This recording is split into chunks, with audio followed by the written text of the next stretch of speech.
I'm Gregor Thompson. I'm a philosopher and a writer, and I know what the meaning of life is. Welcome to The Struggle.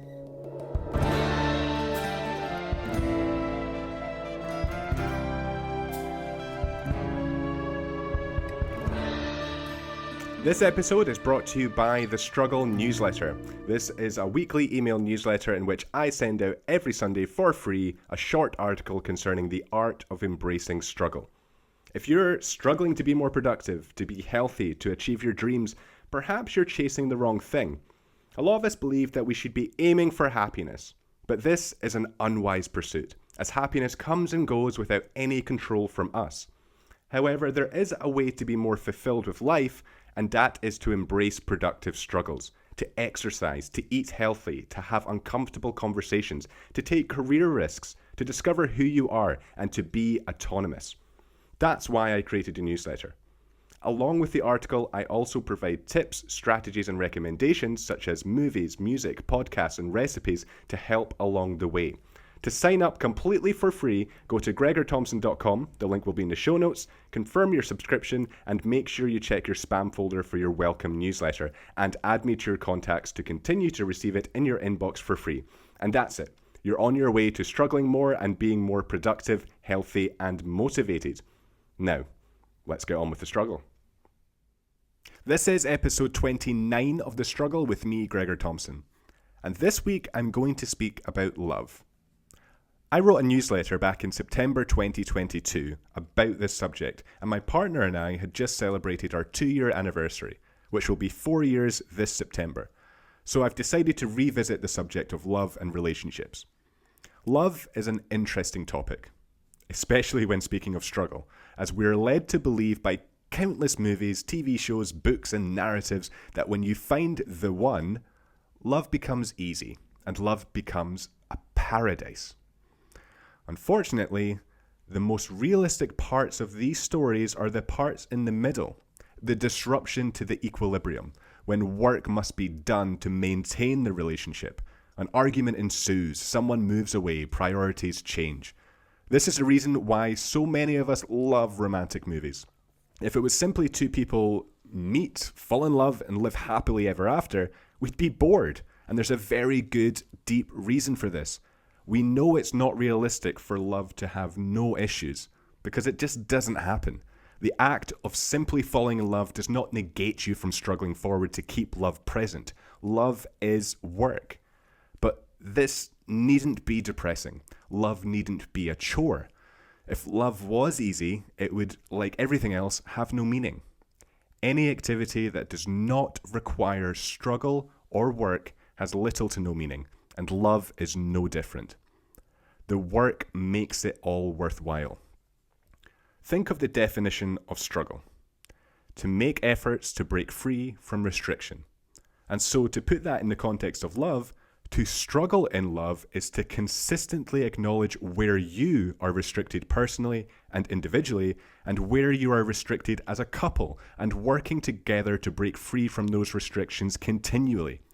If your partner is the one truly, they will love you as the imperfect soul that you are and work with you to help you heal, and you must do the same for them. So I propose a new definition of love. One that's realistic, but more meaningful than the definitions imposed on us by mainstream narratives. So if you're struggling to decipher what love is, or whether or not you're in love, this definition, after some contemplation, will give you an answer if you meditate on it properly. Love is two imperfect souls who want to work together to live as one united front, facing their problems together. If you find yourself struggling through hardships with your partner and it's debilitating, or you find yourself disgusted with how your partner is handling it, or if you do not see any light at the end of the tunnel, then that love is not worthy of your struggle. Love is the struggle, and so you must find a partner who makes that struggle worthwhile. You must also find someone who makes you selfless. You must find someone who you want to work together with.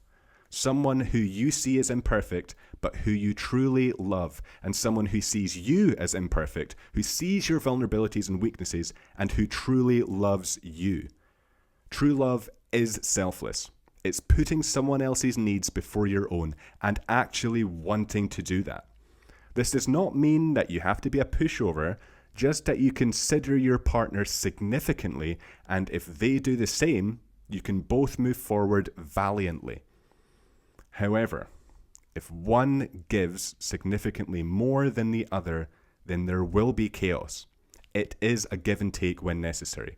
Sometimes one needs the other support more, and vice versa, but it shouldn't be a one-way street. Finally, you must also struggle to be completely honest.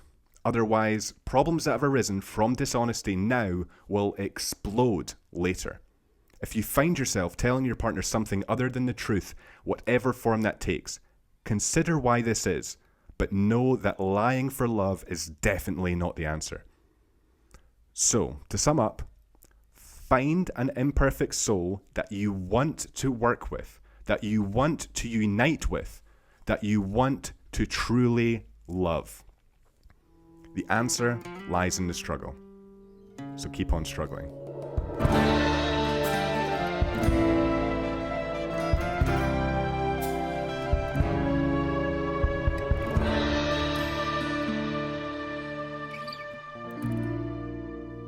Just a few more things before you take off. Firstly, thank you for watching. It genuinely means a lot to see people viewing and liking the content.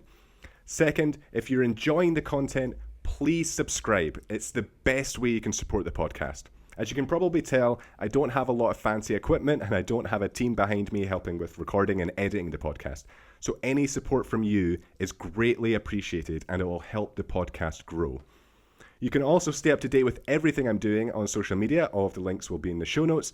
And you can listen to the Struggle podcast on Spotify or Apple Podcasts. And lastly, keep on struggling.